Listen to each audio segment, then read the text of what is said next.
Hello, Saints. I am Ava Cabanis, graduating class of 2022. I'm here to introduce you to our new ASL teacher, Mrs. Deanne Bray. She is here to discuss Deaf Awareness Month, as well as the new ASL program that Notre Dame offers. So, Mrs. Bray, have you lived your whole life without hearing?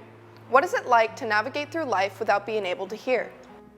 Yes, I was born deaf and I come from a hearing family.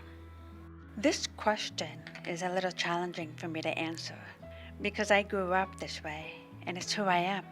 I never thought of what life is like to not hear.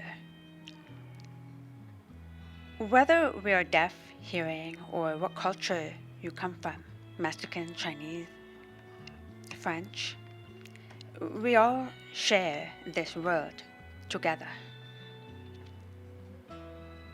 I identify myself as a deaf individual, and I do not view myself to have a physical disability. We navigate what works for us. What's natural for us might not be natural for you. Tell me about your background in acting. How has that journey impacted your life as well as your teaching? Acting. If you really want to know about what I did, just look in Google. I don't really want to talk too much about acting. For years, I'm more of a scientist and teacher. I've always wanted to be a scientist, but I decided to teach. I enjoy what I do. So I was and always am a teacher first.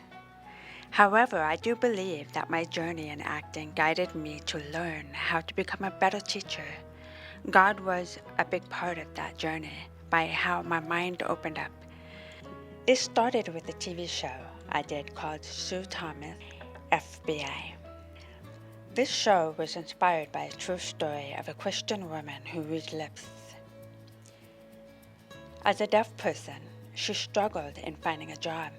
Then one day, the FBI were looking to hire deaf people, and she was absolutely thrilled with the opportunity and drove out to Washington, D.C. She got the job with the FBI, and she realized she did not like the job. Now, Sue felt that she had so much to offer. She was very bright. She wanted a transfer of a different position. So she met an FBI agent, and he was impressed with her ability to read lips. Now, keep in mind that not all deaf people do have the skill of reading lips. A handful can, but many do not. It is not a natural, and often communication becomes ineffective. For me, my personal life, I read lips with the hearing aid at times, but without it, I do not. So for Sue, that is her story, which is different from my journey in life. As an actress, I portrayed her character and told some of her story. It was a fun experience. My husband would tease me and say, "Hey, just think of that show to be your bigger classroom." So that is where my journey started as a professional actress. September is Deaf Awareness Month. What do you want to say to those in our community to raise awareness? Yes, September is the month that we celebrate as Deaf Culture Month.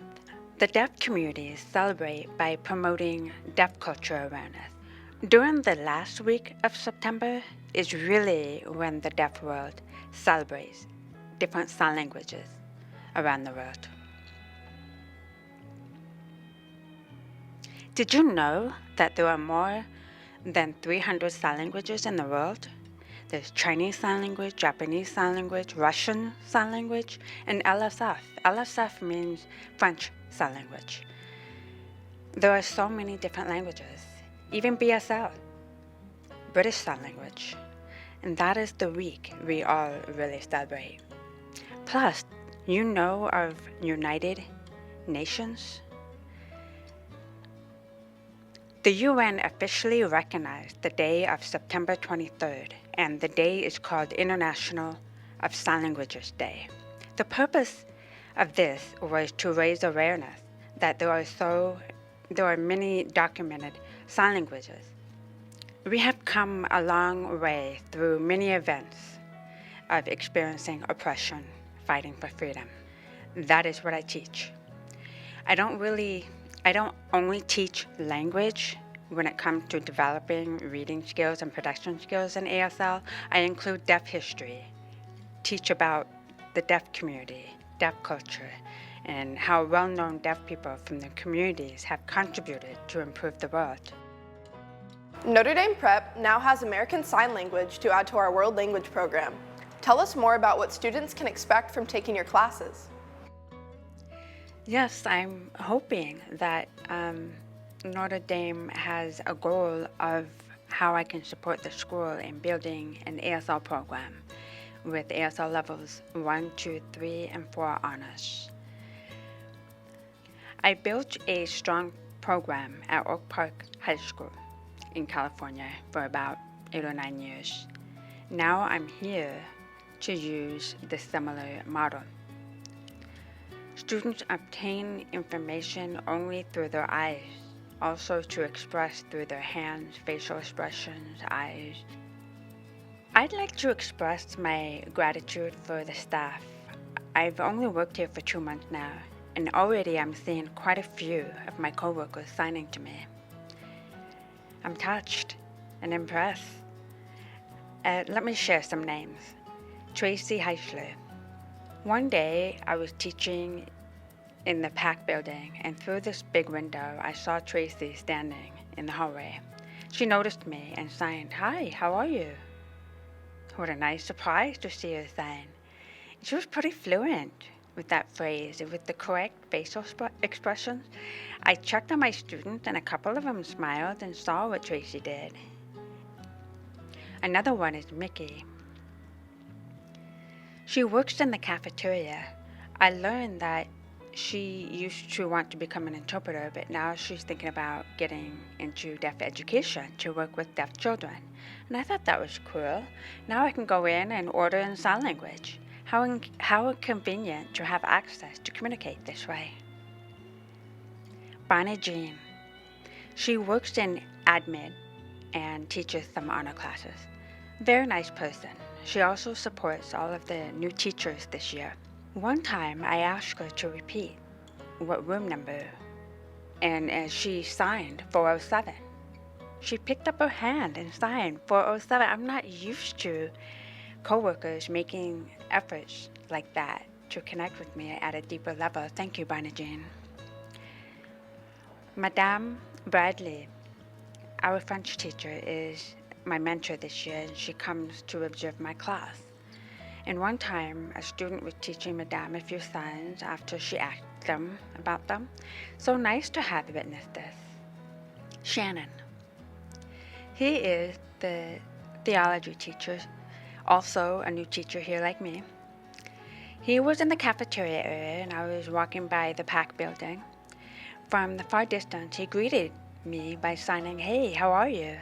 I signed back, "Good, how are you?" Exchanging greetings like that makes my day. Markel, another theology teacher. I was walking near a parking lot, and Markel approached me, and she signed, "Hello, my name is Markel. Nice to meet you." Thank you, Markel, for being so brave to sign with me. Cecilia, another theology teacher for the seniors. One time we were chatting, and at one point I thought she said "yo," and I knew there was a staff named Yo. I asked her to double check, and she corrected me by fingerspelling Joe. She picked up her hand and fingerspelled Joe, Joe. I was impressed with her fluency when signing. She used it for a purpose so that I could understand. She was not boasting about it, but just did it to connect with me. Connect me to a language that is most natural to me. I'm really enjoying my time here at Notre Dame so far. There is hope to connect and develop relationship with even more of you. Come and visit P4. Bye for now. Thank you, Mrs. Bray. You are an incredible individual, and we are so happy that you are a part of our Notre Dame community.